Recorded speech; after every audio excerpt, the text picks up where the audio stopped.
किसान आंदोलन को आज 36वां दिन है। गाजीपुर बॉर्डर पर हमारे नुमाइंदे ने किसान लीडर राकेश टिकैत से बातचीत की। किसान आंदोलन का 36वां दिन है और किसान गाजीपुर बॉर्डर पर मौजूद है। हमारे साथ बात करने के लिए भारतीय किसान यूनियन के राष्ट्रीय प्रवक्ता राकेश टिकैत जी है। राकेश टिकैत जी से बात करते हैं, कल सरकार के साथ उनकी बातचीत हुई थी।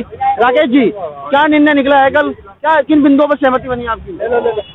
पुराली जलाने पे बनेगी कि पुराली किसान जला सके, पत्ती जला सके, और दूसरा बिजली के जो आ रहा था एक कानून, वो सरकार ने वापसी लिया है। अब आगामी बैठक कब की है और लगता है आपको निष्कर्ष निकल जाएगा उसमें? कल हमारी बैठक है जो अपनी जत्थेबंदी है किसानों की, और 4 तारीख में सरकार के साथ में।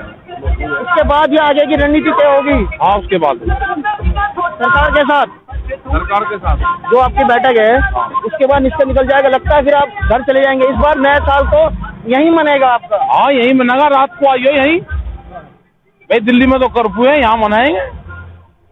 गाजीपुर बॉर्डर पर ही इस बार ट्रैक्टर की जो रैली निकलने वाली थी, उस पर क्या कहना है आपका? उसको स्थगित कर दिया अभी, उसको स्थगित कर दिया। ये हमारे साथ बात करने के लिए मौजूद थे भारतीय किसान यूनियन के राष्ट्रीय प्रवक्ता, जिन्होंने कहा है कि आगामी बैठक के बाद ही अब निर्णय निकलेगा, उसके बाद ही पता चलेगा कि कितने मुद्दों पर हमारी सहमति बनी है। गाजीपुर बॉर्डर से नेटवर्क 18 के लिए मैं रोहित सिंह।